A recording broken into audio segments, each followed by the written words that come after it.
저는 기독교 역사를 생각할 때 중요한 그 역사적 진리 하나를 생각합니다. 교회가 힘으로 복음을 증명하려고 할 때 기독교는 항상 쇠퇴했다라는 그런 진리입니다. 기독교가 로마의 권력자의 종교가 되었을 때 기독교는 그곳에서 복음이 머물지 않고 북유럽과 그리고 영국 그리고 유럽 본토로 이제 흘러가게 됩니다.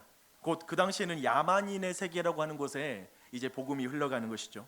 그리고 그 기독교의 복음이 이제 유럽 땅의 정치 권력과 결탁했을 때 우리가 잘 아는 것처럼 세상 사람이 말할 때 암흑의 시대라고 말하는 중세 시대가 펼쳐지는 것을 보게 됩니다. 그렇게 되어 가다가 결국 그 복음은 유럽 땅에서 이제 북미로 흘러가서 뉴 잉글랜드라는 새로운 언덕 위의 도시를 건설하자고 하는 그렇게 복음이 흘러가 그 복음의 열망이 그렇게 표현되었습니다. 그리고 북유럽에 기독교가 강력하게 뿌리박았고 선교를 이루었죠. 그리고 그 복음은 이제 제3세계라고 부르는 북아프리카와 아시아 그리고 남미에서 굉장히 힘있게 이 복음은 확장되고 있고 성장하고 있는 중입니다. 근데 여기서 우리는 모든 종교와 대종교와 다른 독특한 기독교만의 특징이 있는 것을 주목할 필요가 있습니다. 모든 대종교는 종교가 발생한 곳에서 여전히 강한 힘을 발휘하고 있다는 그런 특징을 가지고 있습니다. 이슬람은 어디에서 강하죠? 사우디아라비아에 여전히 메카와 메디나를 중심으로 강력한 영향력을 끼치고 있습니다. 그리고 힌두교 또한도 인도에서 그 힘이 강하게 있죠. 그들의 특징이 뭐냐면 정치 권력과 함께 강력한 종교 권력이 유지된다는 특징입니다. 그래서 그 대종교들의 특징은 정치 권력과 같이 있을 때 그 사회 전체에 영향력을 끼치는 특징을 가지고 있습니다. 불교 역사 또한 그래요. 사실 불교의 그 시작점이 인도 지역이긴 하지만 지금은 불교가 인도 지역에 없다고 하지만 이런 이유는 뭐냐면 불교를 받아들였던 정치 권력이 다른 이민족에 의해서 침략당해 멸망당했을 때 불교는 다른 지역으로 이동해서 또 정치 권력과 함께 호국 불교의 역할들을 하면서 여전히 정치와 함께 묶여가는 것을 보게 됩니다. 그런데요, 반대로 기독교는 정치 권력의 힘으로 자신들을 보호하려고 할 때 어김없이 그 기독교는 그 땅에서 무너지는 것을 보게 됩니다. 왜냐하면 그런 힘으로 자신을 증명하려고 할 때 기독교는 무너지게 하는 내적인 장치가 있습니다. 이 내적인 장치가 뭐냐면 동성애도 아니고요, 어떤 사탄도 아니고요, 하나님이 바로 그 내적 장치입니다. 여호와 하나님은 그 백성들이 권력과 돈 그리고 학벌과 지위 그 모든 것들을 하나님보다 더 의지할 때 기꺼이 그 근거지를 박살내는 그리고 몰락시키고 낮고 어두운 곳으로 그 복음이 진행하는 방식으로 하나님은 역사하고 있습니다. 그런데요, 질문이 있죠. 왜 하나님은 이렇게 일하시는 것일까요? 오늘 말씀은 그 이유와 관련이 됩니다. 오늘 우리가 살펴볼 본문은 구약시대 그리고 이스라엘 역사 가운데 아주 중요한 사건인 남유다의 몰락, 멸망과 그리고 예루살렘의 몰락과 관련된 말씀을 살펴볼 것입니다. 그리고 그 일에 중요하게 등장하는 시드기야라는 왕을 통하여 우리 자신을 살펴보게 될 것입니다. 그리고 이 이야기가 우리와 다른 이야기가 아니다, 우리가 처한 상황과 다르지 않다라는 걸 발견하게 될 거예요. 그리고 그 가운데 구원의 길을 우리가 발견하는 은혜가 있을 줄 믿습니다. 여러분 모두 그 은혜가 넘치길 바랍니다. 오늘 우리가 주로 살펴볼 인물은, 주인공은 유다의 마지막 왕 시드기야입니다. 유다의 최고 지도자이죠. 근데 그 시드기야에 대한 하나님의 평가가 역대기 저자는 매우 단순하게 그리고 매우 짧게 평가하고 있습니다. 12절이에요. 그의 하나님 여호와 보시기에 악을 행하였다. 시드기야는 여호와 보시기에 악을 행한 사람이었습니다. 사실 우리 모두는 자기 자신과 그리고 타인에 대한 평가의 기준, 관점을 가지고 있습니다. 그래서 우리는 그 관점을 바꿔가면서 역지사지의 정신으로 관점으로 서로를 보게 되어서 이해도 하기도 하고 갈등을 풀기도 하기도 하고 그리고 서로 자신의 행위에 대해서도 평가하기도 합니다. 그런데 항상 우리 모두가 가져야 될 건 뭐냐면 하나님 보시기에 나는 어떤 사람인가 라는 그 관점을 가져야 됩니다. 그리고 또한 하나님 보실 때 과연 우리는 어떤 모습을 가지고 있는가, 이 행위는 어떻게 평가될 수 있는가라고 하나님의 관점이라는 것을 우리는 놓치면 절대 안 될 것입니다. 근데 오늘 말씀을 보니까요, 여호와 보시기에 악을 행하였다라는 것은 구체적으로 무엇을 의미하는 것일까요? 역대기 저자는 사실 본문에서 바로 대답하고 있어요. 그 대답은 우리 모두에게 매우 상투적인 대답입니다. 교회에 오면 당연히 드려야 될 것 같은 대답이에요. 12절 말씀 다시 읽겠습니다. 그의 하나님 여호와 보시기에 악을 행하였는데 그 악은 선지자 에레미야가 여호와의 말씀으로 일러도 그 앞에서 겸손하지 아니한 것이다 라고 말하고 있습니다. 하나님의 말씀 앞에 겸손하지 않다는 말은 단순히 말씀 듣고서 안 지켰다라는 그런 행위적인 의미로만 생각해서는 안 됩니다. 사실 그렇게 말하면 우리 모두와 전혀 와닿지 않는 말씀이 될 수 있어요. 하나님의 말씀을 삶의 기준으로 삼지 않고 악한 행동을 하는 것은 기본적으로 하나님 말씀에 자신의 생각과 계산이 더 옳다고 생각하는 것, 자기 기준과 자기 판단이 하나님 말씀보다 더 옳다고 생각하는 그 교만한 마음이 악한 행위의 뿌리가 된다. 그 관계성을 잘 드러내는 말씀이라고 볼 수 있습니다. 감사하게도 있잖아요. 우리는 이 에레미야서에서 오늘 말씀과 그 시드기야의 교만함에 대해서 자세하게 살필 수 있는 본문이 있습니다. 에레미야 38장으로 가보시게요. 쭉 뒤편을 펼치시고 에레미야 38장 구약 1115페이지, 제가 가진 성경 그렇습니다. 37장과 38장 쭉 살펴볼게요. 설교를 듣는 중에 눈으로 이렇게 말씀을 쭉쭉 찾아가면서 여러분 한번 살펴보시기를 바랍니다. 근데 먼저 우리 말씀 보기 전에 지금 이 37장과 38장의 배경을 이해할 필요가 있습니다. 당시 남유다는 애굽과 바벨론이라는 슈퍼 강대국 사이에서 정말 칼날 위에 서 있는 것 같은 그런 형편에 처해 있었습니다. 칼날 위에 섰다는 게 무슨 말입니까? 작두를 탔다는 말은 아니고요. 이게 여차하면 어느 쪽에 쏠리면 크게 자신의 몸이 베이는, 그래서 나라의 존망이 달려있는 그런 상황이었습니다. 요시야는 사실 이전의 역사를 보면 요시야라는 위대한 남유다의 왕 다음에 있었던 여호아하스는 3개월 만에 애굽의 포로로 잡혀갑니다. 그리고 이 오늘 여호야긴이라는 왕, 즉 시드기야의 앞에 있었던 왕은 또한 바벨론에게 포로가 되어서 3개월 만에 또 끌려가요. 그러니까 이 당시의 유다의 정치적 상황을 충분히 짐작할 수 있습니다. 근데 역사적으로 본다면 지금 바벨론은 있잖아요, 점점 갈수록 국력이 강해지는 매우 젊고 혈기가 왕성한, 그리고 매우 힘있는, 에너지가 넘치는 그런 왕국이었습니다. 그리고 애굽은 나이 늙고 그리고 약해져가는 전통 강국의 모습이었습니다. 당연히 지금 유다 궁궐 내부에는 두 가지 파가 크게 나뉘었겠죠. 친바벨론파와 그리고 친애굽파가 나뉘어진 상황일 것입니다. 하지만 말씀을 볼 땐 친바벨론파는 거의 힘을 쓰지 못하는 정도였고 애굽파가 득세하는 상황이었습니다. 그런데 그런 상황에서 예레미야가 뭘 선포했냐면, 갈대인 곧 바벨론의 군대가 와서 이 성을 불살할 것입니다. 이 성을 멸망시킬 것입니다. 그러니 바벨론에게 순순히 항복하십시오. 그리고 그들의 통치를 받아들이십시오.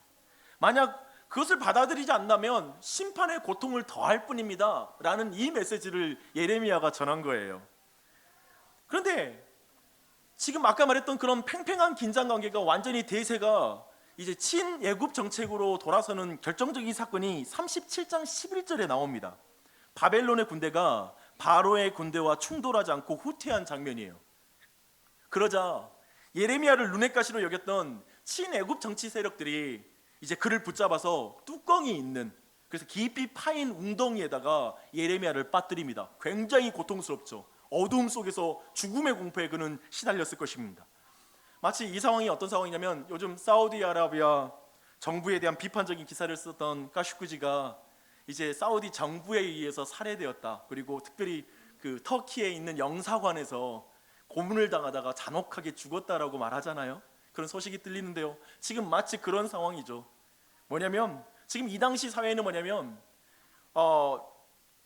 지금 국론을 분열시키고, 그리고 지금 바벨론과 싸우는 전투력을 떨어뜨리는 어떠한 여론 형성도 안 돼야 된다라는 그런 전체주의적인 분위기가, 그리고 여론을 철저히 통제하는 지금 분위기가 흐르고 있는 것이죠. 그런 상황에서 시드기야 왕이 은밀하게 예레미야를 만나기 위해서 움직입니다. 이게 굉장히 중요해요. 37장 17절입니다. 시드기야 왕이 사람을 보내어 그를 이끌어내고 왕궁에서 그에게 비밀히 물어 이르되, 여호와께로부터 받은 말씀이 있느냐? 예레미야가 대답하되 있나이다. 또 이르되 왕이 바벨론의 왕의 손에 넘겨지리이다. 우리는 지금 시드기야는 왕이잖아요. 왕이 누구 눈치를 볼 필요가 있겠어요. 근데 매우 지금 비밀이 은밀히 예레미야를 만나고 있다는 걸 보게 돼요. 그 이유를 알 필요가 있습니다. 우리 위에서 다룬 것처럼 지금 시드기야 왕도 친애굽 정책을 지향하는 대신들, 그 신하들의 눈치를 보고 있는 왕인 거예요.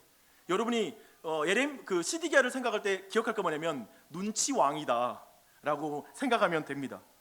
그렇기 때문에 그는 지금 시드기야는 하나님의 말씀은 듣고 싶어요. 하지만 사람들 모르게 은밀하게 하나님 말씀을 들으려고 다가가고 있어요. 사람 눈을 피해요. 그래서 사람들을 보내서 예레미야를 왕궁으로 불려드립니다. 이것은 시드기야 왕이 어떤 캐릭터를 가진 왕인지를 우리는 명백하게 보여주는 장면이에요. 하나님의 말씀을 듣고 싶으나 사람의 시선이 두려워 직접 듣지 못하는 사람, 그게 바로 시드기야 왕의 신앙이고 신앙적 캐릭터입니다. 하나님의 말씀을 분명하게 이제 예레미야는 전달해 주죠. 근데 그가 이제 마지막에 이런 부탁을 해요. 왕에게 저를 요나단의 집에 보내지 마세요. 이 요나단의 집에 있는 구덩이에 빠져 있었거든요. 그리고 와서 선지자답지 않은 말을 하는 것 같아요. 그곳에서 죽을까 두렵습니다 라는 표현을 해요. 선지자가 누구든지 두려운 거예요, 죽는 것은. 그렇죠? 예레미야도 그렇습니다. 시드기야 왕은 그럼 이 말을 듣고 나서 어쩌면 왕이니까 그러면 내가 너 풀어줄게 라고 할 텐데 여전히 친애굽 세력의 눈치를 보느라 그를 구해내서 그 뜰에다가 그냥 가두는 수준, 그냥 그 구덩이에서만 건져내는 수준으로 다시 그 집에 보냅니다. 시드기야는 예레미야를 살리고 싶은 마음은 있어요. 하지만 그는 그 당시에 친애굽 정책을 펼치는 대신들과 사람들의 눈치를 보고 있어요. 긴장하고 있어요. 풀어지지 못하고 그냥 뜰에 머물게만 하는 행동에서 그것이 여실하게 잘 드러나고 있습니다. 이것 또한도 단호하지 못한 시드기야의 성격, 단호박이 아니에요. 그렇죠? 그래서 흐물흐물합니다. 거짓 선지자들과 친애굽 정책을 실천하는 그 정치 세력들은 이런 시드기야의 신앙과 그리고 그의 우유부단함과 유약함을 누구보다도 잘 아는 사람이었어요. 그래서 여론을 선동해가지고 이제 왕을 압박합니다. 그 내용이 38장 1절로 13절에 나와요. 예레미야를 죽이고 싶은 다수와 예레미야를 살리고 싶은 왕 사이에 이제 줄다리기가 벌어져요. 저는 이 장면 보는데 그 조선시대에 되게 유약한 왕 앞에서 통촉하여 주시옵소서라고 외치는 그 신하들 그 당시에는 그걸로 압박했잖아요, 왕을. 그리고 그거 안 되면 성균관 유생들 등장하죠. 그리고 석고대제 하면서 통촉하여 주시옵소서라고 외치면 결국 왕이 들을 수밖에 없는 그 유약한 왕들을 상상하시면 됩니다. 이렇게 정확하게 지금 시드기야 왕을 압박합니다. 그래서 이 에레미야를 왕의 아들 멜기야의 진창 구덩이 속에 다시 처박습니다. 근데 여기에 중요한 게 뭐냐면 이들이 한 행동을 봐요. 왕의 아들의 집에 있는 궁창에 넣을 정도로 왕에게 아주 협박을 하는 거예요. 왕의 아들과 실자 왕을 사이를 뭔가 이렇게 나눠 놓는 행동을 하는 것이죠. 이 소식을 듣고 왕이 다시 그를 진창 구덩이에서 끌어내요. 그리고 다시 그를 시위대 뜰에 두었다라고 말합니다. 이 말은 뭐냐면 지금 왕이 직속 부대 아래에 두게 함으로 그의 생명을 지켜주고자 한 거예요. 어때요? 시드기야 왕 괜찮죠? 그걸 확인해요. 지금 예레미야를 너무나 살리고 싶어하는 것이 시드기야의 마음이라는 거예요. 정말 이런 왕을 악한 왕이라고 평가하는 게 가능할까요? 어때요? 지금 역대기 저자는 시드기야는 여호와 보시기에 악한 왕이었다, 악하게 행했다라고 평가하는데 우리는 지금까지는 지금 어떤 이건 좀 잘못된 평가 같은 생각이 들어요. 그렇죠? 좀 위험스럽지만 제가 그렇게 말합니다. 근데 좀 더 살펴볼게요. 왜 그런지 더 살펴보십시다. 38장 이제 14절을 보니까 시드기야는 다시 사람을 보내요. 그리고 예레미야를 성전 셋째 문에 데려와요. 이 또한도 지금 매우 은밀하게 행하는 걸 보여주는 거예요. 눈치 왕이니까요. 그리고 숨기지 말고 정직하게 하나님의 말씀을 내게 들려주라고 이렇게 요청을 합니다. 이제 우리는 점점 시드기야가 도대체 왜 이렇게까지 하나님의 말씀을 듣고 싶어 할까라는 궁금함이 생깁니다. 왜냐하면 지금 왕을 예레미야로부터 철저히 떨어뜨려서 친애굽 정책을 완벽하게 실천하게 하는 것이 지금 반대 세력들의 관심이었거든요. 그래서 왕과 친애굽 사이에 그 애굽 세력 사이 왕과 그리고 예레미야 사이에 어떠한 소통도 없게 만드는 게 지금 주변에 그렇게 보는 눈이 굉장히 많았어요. 그래서 이건 굉장히 왕이 직접 예레미야를 만나는 건 굉장히 위험한 거예요. 그래서 시드기야가 예레미야를 만나는 것은 위험한 행동이었습니다. 왕은 그것을 지금 감수하면서까지 예레미야를 만나요. 왜요? 왜요? 시드기야 왕은 살고 싶은 거예요. 살고 싶은 거예요. 저는 시드기야 왕이 완전한 신앙은 아니었지만 예레미야가 전한 말에 살 길이 있다고 어렴풋하게 확신하는 그런 마음도 있었다고 생각합니다. 뭐냐면 지금 예레미야에게 숨김없이 하나님의 말씀을 자신에게 전해달라고 하잖아요. 뭔가 거기에 자기가 살 길이 있다고 생각하는 거예요. 예레미야는 시드기야가 살 수 있는 것은 바벨론의 손을 통한 하나님의 심판을 받아들여라. 그리고 너는 항복해라고 항복을 권유합니다. 바벨론을 통해 하나님께서 이스라엘을 징계하시는 것을 인정하고 받아들이면 이제 거기에서 당신의 살 소망이 있습니다라고 메시지를 전합니다. 하지만 하나님의 이 의로운 심판을 받아들이지 않으면 이제 이 땅, 이 예루살렘 성은 불타게 될 것이고 이 땅은 멸망하게 될 것이라고 말합니다. 하나님의 심판을 저항하면 저항할수록 하나님이 징계하실 때 그 징계를 내 힘으로 거절하고 내 마음대로 그걸 거절하여 이길 수 있다고 생각하면서 살아간다라면 내 인생은 더 고통스러울 것이다. 하나님의 말씀 없이, 하나님의 도움 없이 내 인생을 내 힘으로 살아가겠다고 추구해 나갈 때 인간은 더욱 고통스러운 형편에 처할 것이다 라고 말합니다. 38장 20절은 이렇게 말해요. 예레미야가 이르되 그 무리가 왕을 그들에게 넘기지 아니하리이다. 원하옵나니 내가 왕에게 아뢰는 바 여호와의 목소리에 순종하소서. 그리하면 왕이 복을 받아 생명을 보존하시리이다. 그러나 만일 항복하기를 거절하면 여호와께서 내게 보이신 말씀대로 되리이다. 예레미야에게 하나님의 말씀, 곧 심판의 말씀과 그리고 심판 중에도 하나님의 긍휼을 입을 수 있다라는 그 길을 들은 시드기야는 마지막으로 38장 24절을 보니까요, 예레미야의 살 길을 알려줍니다. 아까 말한 것처럼 예레미야가 왕을 직접 만났고 이제 왕에게 친애굽 정책을 버리고 이제 하나님의 말씀대로 바벨론을 받아들여야 되고 항복해야 된다라는 말을 전했다라면 이제 예레미야의 목숨이 위태한 상황이었거든요. 그래서 이제 그들이 와서 너에게 물으면 이렇게 대답하라고 이제 예레미야를 살리고 싶어하는 시드기야의 마음이 또 그 뒤에 드러납니다. 어때요? 다시 한번 확인합니다. 지금 시드기야는 악한 왕이라는 증거가 나옵니까? 어때요? 시드기야에게 정말 그런 평가를 내리기 합당합니까? 아직까지 우리는 그걸 발견하지 못했어요. 이제 역대기로 돌아가십시다. 이제 역대기로 돌아가서 진짜 왜 그렇게 평가하는지 그 이유를 알아볼 차례예요. 우리는 지금 예레미야 37장과 38장을 통해서 예레미야를 굉장히 입체적으로 이해하고 있어요. 그리고 매우 예레미야의 어떤 그 상황을 충분히 깊이 이해하게 되었습니다. 저는 여러분들이 시드기야를 부정적으로 생각하지 않았으면 좋겠어요. 사실 그에게 우리의 모습이 보이지 않습니까? 시드기야 신앙, 시드기야의 마음이 우리 안에 있지 않습니까? 그를 둘러싼 친애굽 정치 세력의 조언 속에서도 그는 다른 소리를 들어야 한다고 생각해요. 그 다른 소리 뭐냐면 하나님의 말씀을 들어야 한다는 것을 생각할 정도로 지금 영적 감각이 있어요. 여러분 그렇잖아요. TV에서, 학교에서, 그리고 수없이 많은 친구들 통해 인생의 행복과 그리고 우리 인생의 목적, 삶의 목적을 수없이 듣지만 여러분들 이 주일날 여기 왜 나와 있어요? 아니, 뭔가 다른 소리를 들어야 돼. 하나님의 말씀 들어야지 내 인생이 살 것 같아 라는 마음으로 이 자리에 와 있지 않습니까? 거짓 선지자들의 거짓 평안의 메시지, 귀에 듣기 좋은 메시지, 평안할 거야, 시간 가면 좋아질 거야 라는 그런 식의 메시지만 듣지 않고 여러분들은 고통스럽지만 예레미야의 진실된 메시지, 우리 교회 특징이 그렇죠. 제가 늘 설교하면 느껴요. 제가 어설프게 여러분 마음 만지려고 하면 도리어 우리 교회는 은혜를 못 받아요. 근데 하나님 말씀대로 전하면 교회 성도들이 은혜를 받더라고요. 그래서 저는 더 용기 있게 말씀을 더 전하게 됩니다. 그렇죠? 우리 안에 성도님들 평안할지어다 기복주의 이런 게 매우 싫어합니다. 그리고 정말 바른 말씀 듣고 싶어하고 바른 말씀 전하게 듣고 싶어서 이 자리에 나와 있는 줄 믿습니다. 가감없이 하나님의 말씀을 듣기 원했어요. 근데 지금 시드기야가 그랬다는 거예요. 동일하게 그는 보이지 않는 하나님의 말씀에 살 길이 있지 않을까라고 생각해요. 그리고 예루살렘이 함락될 때까지 예레미야를 보호했다고 말합니다. 예루살렘이 함락할 때까지. 그런데 왜 시드기야가 여호와 보시기에 악한 왕이란 말입니까? 이게 질문이죠. 그것은 역사 속에서 우리는 그 이유를 알 수가 있습니다. 결국 시드기야는 그래도 결국에는 시드기야는 친애굽 정책의 주장대로 바벨론의 반기를 듭니다.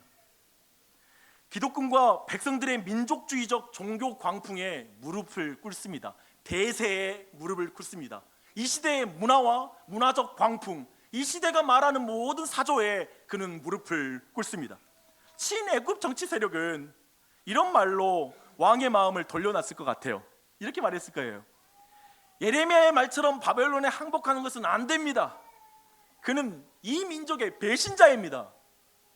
항복한 왕의 운명을 모르십니까? 왕의 사지가 절단되어서 아주 비참하게 죽을 것입니다. 그것이 전쟁의 관행 아닙니까? 이 지금 모든 전쟁사에 그것이 반복되던 역사 아닙니까? 항복하면 왕이 생명이 보호될 것이라고 혹시 예레미야가 말했습니까? 꿈꾸지 마십시오. 그런 일은 안 일어난다는 걸 잘 알고 있지 않습니까? 혹시 예레미야가 그런 말을 했다면 믿지 마십시오. 도대체 누가 왕의 생명을 보호해 줄 수 있겠습니까? 애굽밖에 없습니다. 저 애굽이 우리를 도와줄 때까지 아무튼 우리는 예루살렘에서 성문을 닫고 공성전을 펼쳐야 됩니다. 어느 순간 그들이 도와줄 것입니다. 그들도 정치적 계산을 하기 때문에 도와줄 수밖에 없습니다. 우리 말을 믿으십시오. 아마 이런 맥락의 말을 통하여서 시드기야의 마음을 돌려놨을 것입니다. 우유부단한 성격을 가진 시드기야 왕은 이 말에 동의했습니다. 심약한 마음을 가진 시드기야 왕은 친애굽 성향의 저 정치 세력마저 자신에게 등을 돌리면 지금 저 바벨론의 손에 죽기 전에 이 친애굽 세력의 쿠데타로 자신이 죽게 된다라는 그 현실적 판단 앞에 조급하게 그는 친애굽 정책을 결정하고 바벨론에게 반기를 들었을 것입니다. 그는 주저하다가 그렇게 휩쓸려 가듯이 바벨론에게 반기를 들었을 것입니다. 우리도 그래요. 주저하다가 어느 순간 세상과 휩쓸려 갈 때가 있습니다. 그리고 에레미야가 전한 말씀처럼 이제 그 나라는 비참하게 멸망했고 예루살렘의 성벽은 헐리고 성전이 불탔다라고 역사는 말하고 있습니다. 근데 질문이 있습니다. 여러분이 시드기야 왕 같으면 어떻게 했겠습니까? 여러분은 어떻습니까? 우리 대부분은 시드기야의 이 결정에 공감이 되지 않습니까? 그치요? 이렇게 말하는 사람이 있어요. 제발 목사님, 세상적으로 살지 말라는 말을 함부로 하지 마세요. 돈을 위해 살지 말라고, 먹고 사는 일에 그렇게 매이지 말라는 말 말씀하지 마십시오. 그리고 영혼을 소중히 여기라고, 영혼의 가치가 귀하다라고 말하며 그렇게 말하지 마십시오. 세상의 대세가 얼마나 무서운 줄 아십니까? 보이는 현실이 얼마나 무서운 줄 아십니까? 목사님, 직장생활 해보셨어요? 그렇다면 쉽게 말하지 못해요. 그래서 보이지 않는 하나님을 의지하는 것, 그분을 믿는 것이 얼마나 힘든 일인지 아세요?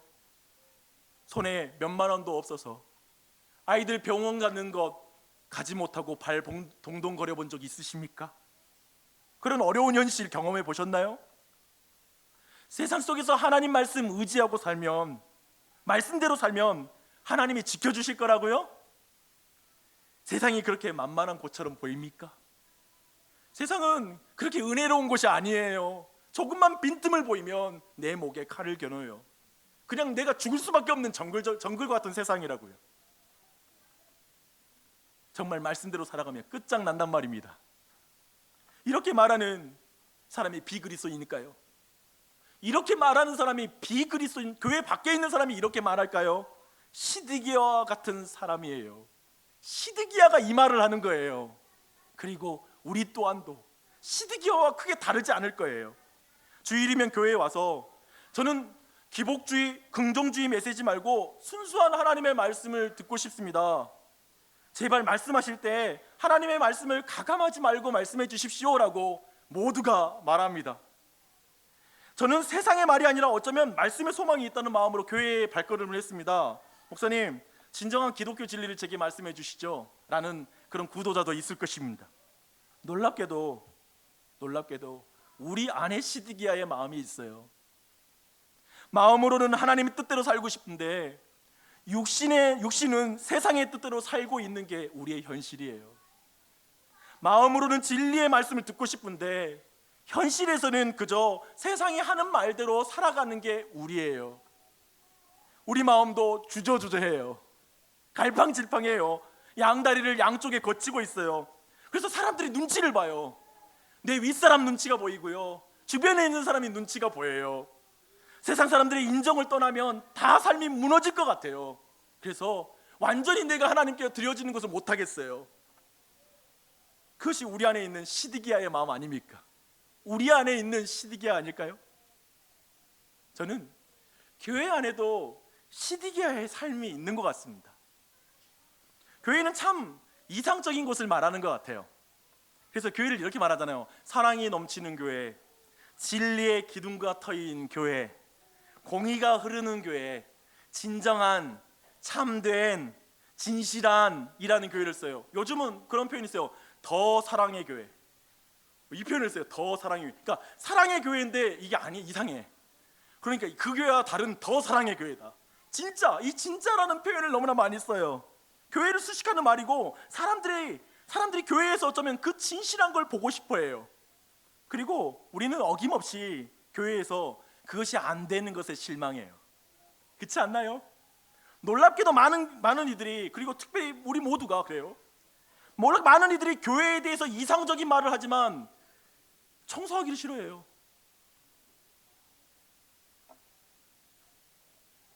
놀랍게도 많은 이들이 안정적인 공동체와 용납하는 공동체를 꿈꿔요. 하지만 작은 것으로 트집 잡고 뒷말을 하고 용서할 줄 몰라요. 그래서 누군가의 작은 흠과 연약함에 대해서 때문에 도저히 마음이 다쳐가지고 교회 나오기 싫어져요. 뭐예요? 그래서 교회는 사실은 봉사하기 싫은 곳이 되어버렸어요. 왜 그러냐면 앞에서 섬기는 사람에 대해서 뒤에서 이렇다 저렇다 말 많이 하는 곳이 교회예요. 그렇지 않아요? 그래서 그런 것에 한 번쯤 상처를 받은 사람은 이제 교회 봉사하면 앞에 나서고 싶은 마음이 전혀 없어요. 그래서 어쩌면 뒤편에 우리가 자원하여서 내년도 봉사 쓰자고 했지만 쓰는 게 되게 망설여질 거예요. 그래서 아예 봉사하고 싶은 마음이 없는 것이 교회가 되었습니다. 참으로 그래요. 저 시드기야처럼 진짜 하나님 말씀 해달라고, 가감없이 정직하게 하나님 말씀 해달라고 말하는데 실제 삶에서는 그렇게 안 돼. 성경에 충실한 바른 말씀이 전해지는 교회에 다니고 싶다고 말하나 그 말씀을 자신이 행함으로 교회를 세우고 싶은 마음은 없어요. 그리스도를 닮은 교회를 원한다고 말하지만 그리스도처럼 희생하는 교회는 많지 않아요. 오늘날 그리스도인들은 정확하게 시드기야의 심리를 보여주고 있고, 시드기야의 심리를 넘어선 교회가 많지 않다는 걸 보게 됩니다. 제가 볼 때에도 이 목사도 무슨 바른 말하는 게 제 자랑이고 제 탁월함이겠어요. 제가 시드기야예요.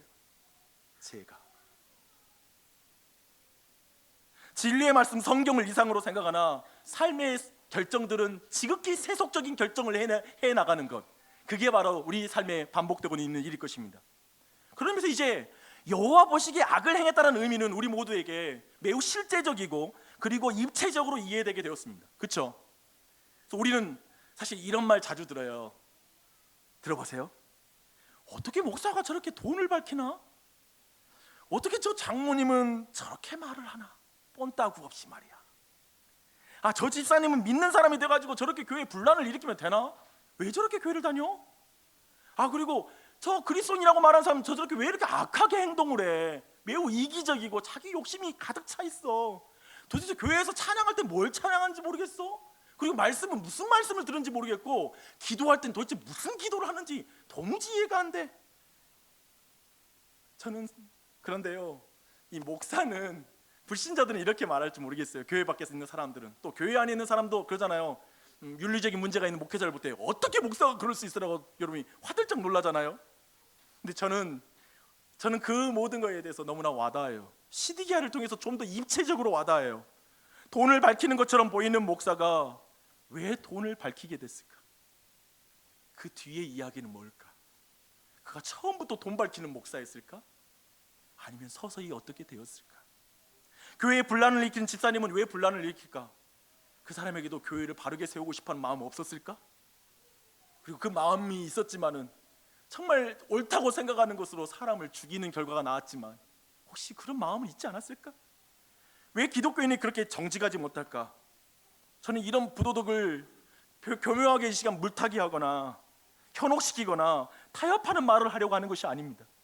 사람의 악한 행위가 단순히 그 사람은 하나님 말씀 모르니까 악해, 그리고 교회도 안 다니고 성경을 안 보고 그리고 기도 안 하니까, 그리고 그 목사님은 진실하게 예배를 안 했으니까 그렇게 타락한 거야 라고 그렇게 단순하게 제가 연결시켜서 설명하고 싶지 않은 거예요. 그들도 말씀 보고 기도했고요, 그리고 교회 다녔어요. 봉사도 많이 했고요, 직분도 굉장히 높아요. 뭐 높다는 표현에서 죄송해요, 교회는 높은 건 없어요. 기능적으로 그렇죠. 그런데 왜 그렇게 했을까요? 저는 그렇게 행하게 만든 이유가 있다는 것입니다.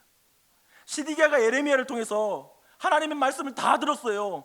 그러나 결국에 하나님 말씀에 불순종한 것에는 이유가 있어요. 우리 모두도 지금 이렇게 인생을 사는 이유가 있단 말입니다. 우리 모두도 지금 그렇게 사는 그 이유가 있잖아요. 하나님 다 섬기지 못하고 적당히 사는 시드기야로 살아가는 이유가 있잖아요. 저는 같이 공감하기를 원한 거예요, 시드기야와 우리를. 그리고 우리 모두는 그 이유 때문에 하나님의 말씀은 현실적이지 못해 라고 말하면서 결국에 불순종하는 지점으로 간다고요. 마지막 그 자리는 뭐냐면 결국 세상을 선택한다고요. 그리고 그 세상에 내 마음을 줘버려요. 분명히 어젯밤에 기도했는데, 지난 주일날 은혜 받았는데 그 다음날 넘어져요. 그런데 그게 오늘 본문에서 말하는 그 평가라고요. 여호와 보시기에 악을 행했다라는 평가가 이 평가예요. 결국에 말씀이 아니라 다른 걸 선택하는 것, 그게 여호와 보시기에 악을 행했다는 의미입니다. 대단한 죄가 아니에요. 대단한 죄가 여호와 보시기에 악을 행했다는 게 아니라는 걸 주목할 필요가 있어요. 그리고 이 지점이 우리의 운명을 가르는 지점입니다. 이것이 연약함과 악함을 나누는 지점입니다. 연약한 시드기야, 그렇게 좀 우유부단한 게 무슨 악이겠어요. 그러나 결국 그것이 하나님의 말씀을 더 이상 믿지 않고 그리고 결국 세상적으로 살아가는 그 지점이 여호와 보시기에 악인 것입니다. 이제 이해가 되셨죠? 시드기야가 여호와 보시기에 악하게 된 것은 곧 선지자 예레미야가 여호와의 말씀을 알려도 그 앞에서 겸손하지 않은 것입니다. 여호와 보시기에 악함이란 하나님의 사신들을 비웃는 것이라고 표현합니다. 이 비웃다라는 말은 뭘까요? 목사님, 현실을 모르는 소리 하지 마십시오. 전쟁터에서 무슨 전쟁 상황에 무슨 하나님이 도움이 된다고 그러세요. 내 주먹을 저는 믿습니다. 그냥 내 주먹 밑으로 오시죠. 내가 보호해 줄 테니까. 나 괜찮게 힘있게 살고 있습니다. 이것이 바로 하나님의 사사를 비웃는 태도이죠. 그리고 하나님의 선지자를 욕하는 것입니다. 왜 욕할까요? 지금 근본적으로 하나님의 말씀을 내 기준으로 삼지 않는 거거든요. 그러니까 욕해요. 선지자가 하나님이 아니라 내 생각이 선과 악의 기준이라고, 행복의 기준이라고, 좋은 인생의 기준으로 생각하는 사람들은 여호와의 말씀이 행복의 기준이다라고 말하는 것에 대해서 욕이 나오는 거예요. 그리고 내가 열심히 사는 것, 남에게 피해를 주지 않고 최대한 선하게 살려고 하는 노력을 전혀 알아주지 않고 오직 성경의 말씀 따르지 않고 않는 것이 여호와 보시기에 악이라고 그러니까 화가 나요. 그렇지 않나요? 더하여 모든 죄인은 지옥에 간다고 말하니까 쌍욕이 나옵니다.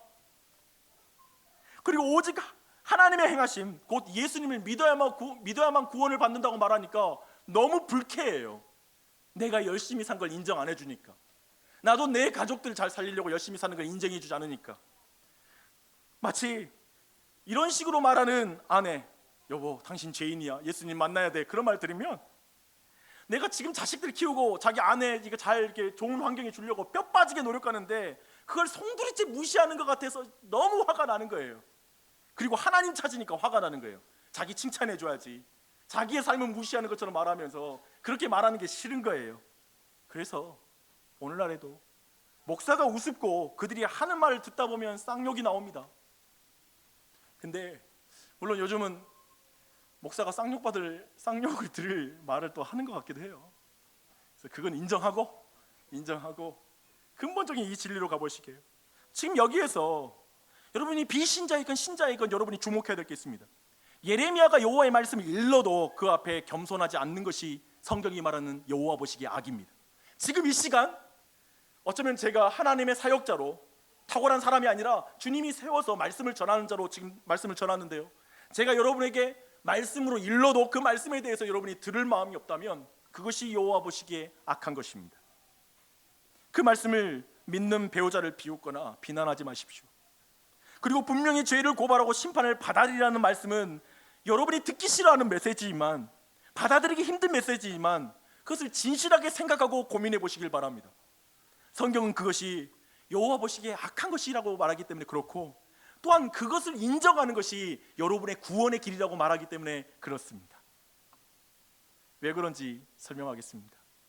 사실 오늘 말씀에서 시드기야의 악한 행위는 심판을 받아들이고 항복하라는 메시지예요. 근데 그 심판을 받아들이고 항복하라는 메시지를 듣지 않는 것이 바로 시드기야의 악함입니다. 매우 단순한 내용이죠. 근데 중간에 제가 시드기야가 예레미야에게 하나님 말씀 듣는 것과 그가 악한 행동이란 역대기 평가가 어떻게 어울릴 수 있는가, 그 지점 설명하느라고 지금 잔뜩 길게 왔어요. 근데 내용은 굉장히 단순해요. 결국 악한 행위의 뿌리는 하나님의 말씀을 믿고 인정하지 않는 교만한 마음이에요. 단순해요. 오늘 본문은 단순하지만 우리 모두에게 매우 단호박 메시지를 주고 있습니다. 그리고 우리에게 매우 중요한 말씀을 주고 있습니다. 사실 성경이 말하는 핵심 메시지는 최초의 범죄 때, 인류의 범죄일 때 하나님의 말씀을 선악의 기준이 아니라 뱀의 말과 자신의 생각을 선악을 나누는 기준이라고 생각했던 것이 최초의 죄였어요. 하나님 말씀을 받아들이지 않고 내 생각, 뱀의 말을 받아들이는 게 죄였어요. 그리고 그 죄로 말미암아 심판의 죽음을 당하게 되었다는 게 성경의 가르침입니다. 그리고 그 죽음에서, 그 심판에서 구원을 받으려면 다시 하나님의 말씀에 순종해야 구원을 받는다는 게 성경의 구원관이에요. 핵심적인 내용이에요. 곧 하나님의 말씀에 순종해야 심판 중에도 긍휼을 받을 수 있다는 게 성경이 가르치고 있는 구원입니다. 결국 성경은 하나님의 말씀을 받아들임으로 말미암아 구원받는다, 말씀을 받아들이고 믿음으로 말미암아 구원받는다라고 말하고 있습니다. 그러나 지금 시드기야는 이 복음의 말씀을 예레미야에게 분명하게 들었지만 순종하지 않은 거예요. 그래서 악한 거예요. 하나님은 시드기야를 부지런히 그의 선지자를 보내서 이 복음의 말씀을 전했어요. 그들은 그럼에도 불구하고 시드기야는 하나님의 말씀을 비웃었고, 그 백성들은 선지자를 업신여겼고 그리고 욕했다라고 성경은 말하고 있습니다. 대신 자신들이 생각하는 현실, 사람, 그리고 정치, 경제, 그 모든 것 등으로 구원을 받을 수 있다고 생각해요. 내가 노력하면. 그 일은 오늘날 교회에서도 정확하게 반복되고 있는 일입니다. 그것을 아까 우리는 자세하게 살펴봤어요. 그리고 교회 밖에서도 어떠한 일이 벌어진지 살펴봤습니다. 솔직히 저는 오늘 말씀에서 교회를 오랫동안 다닌 이들의 두려움과 부담을 잘 알고 있습니다. 이제 말씀을 정리해 보시게. 아마도 굉장히 두려웠죠. 왜냐하면 저는 여러분의 마음에 있는 진지한 그리스도인, 그리고 교회를 오래 다닌 사람들의 지금 마음의 그 마음을 제가 충분히 짐작해요. 그건 이것입니다. 시드기야가 바로 나구나. 그렇다면 가감없이 하나님 말씀 듣고 싶어 했던 내 진심도 있었는데, 근데 현실을 보면 내가 그렇게 못 산 것이 현실이고 죄를 짓고 산 게 나고, 그러면 내가 드렸던 예배가 진짜일까? 내 신앙은 진짜 신앙일까? 나는 진짜 하나님을 예배하고 있는 사람일까? 라는 그 두려움이 여러분 안에 있을 것입니다. 그 마음을 가졌다면 저는 첫 번째, 여러분은 매우 진지하고 진정하게 거듭난 그리스도인일 가능성이 큽니다. 거듭나는 그리스도인은 반드시 이 마음을 통과할 것입니다. 그리고 또한 이 자리에는 진지하게 자신이 종교인이었고 근본적으로 나는 거듭남을 확인해야 된다는 것들로 돌아가서 다시 복음을 배우는 쪽으로 가야 될 사람도 있을 것입니다. 근데 무엇이든지 좋아요. 왜냐하면 이 근심은 여러분하고 하여금 생명에 이르게 하는 근심이 될 것이기 때문에 이런 근심은 반드시 해야 됩니다. 그리고 저는 계속해서 여러분 안에 그런 자신을 돌아보게 하는 메시지를 전할 것입니다. 그런데 여러분이 그렇게 자신의 내면에서 시드기야의 마음을 보는 것 이상으로 또 봐야 될 중요한 사실이 있습니다.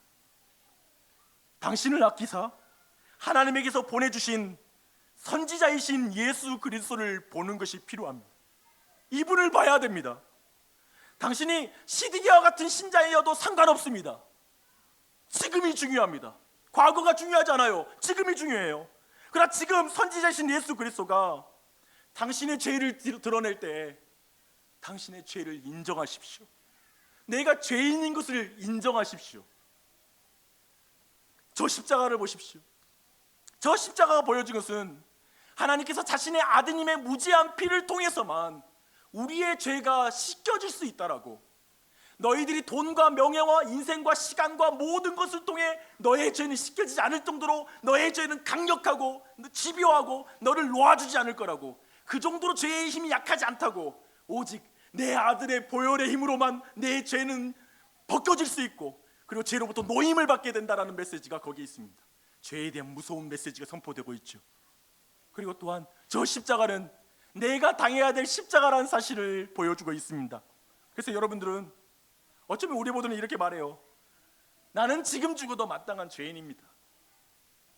저에게 죽음의 심판은 당연한 것입니다 라는 그 인정이 있습니까? 있습니까? 있습니까? 그 고백이 있을 때 십자가를 향해 여러분들이 이런 고백을 드릴 거예요. 내 대신 말씀이신 선지자 예수님이 대신 심판을 당하셨습니다.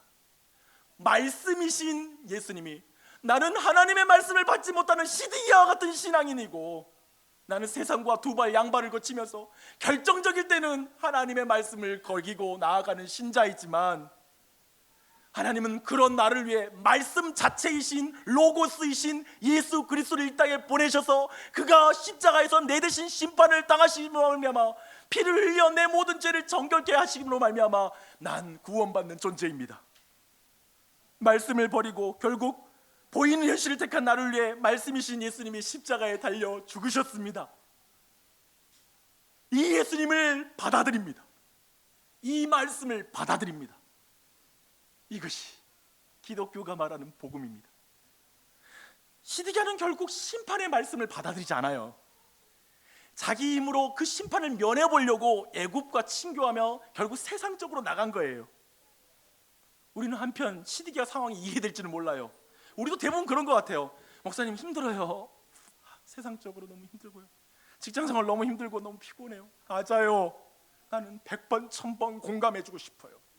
더 해주고 싶어요. 맞아요. 근데 그것이 우리의 결론이 되면 안 돼요. 그런데 그래도 말씀대로 살게요, 목사님. 그래도 내가 하나님 말씀, 다시 오실 예수님이 오신다는 그 말씀 믿고 살게요. 이 땅에 내가 영원히 살 것처럼 살지 않을게요. 내가 하나님 말씀 붙잡고 살게요. 그래서 여러분이 이 시간, 주님의 사랑에 항복합니다. 내 스스로 스스로를 구원하려는 내 노력에서 내려오겠습니다. 내 스스로 살려는 수고로운 삶에서 내려오겠습니다. 세상의 말을 듣지 않으면 죽을 것 같아서 세상에 굴복했는데 이제 세상의 말을 들으면 도리어 죽는다는 것을 알겠습니다. 내가 주님의 말씀을 들으면 이 세상에서 죽을 것 같아서 세상으로 갔었는데 이제 주님의 말씀을 들으면 주님이 이 세상, 죽음이 가득한 세상에서 날 구원할 줄 믿습니다. 그러니 당신을 아끼사 하나님 아버지가 보내주신 선지자 예수 그리스도를 보십시오. 그리고 그 선지자 예수 그리스도, 진정한 말씀이신 예수 그리스도, 말씀을 깨뜨린 나를 위해 자신의 육체를 깨뜨리신 예수 그리스도를 주인으로 모셔드리십시오. 그분과 다시 동행하십시오.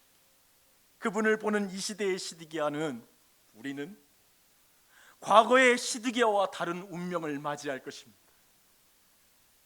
우리는 시드기야와 다를 게 없는 사람이나 예수 그리스도를 통해 다른 인생을 사는 것이죠. 할렐루야.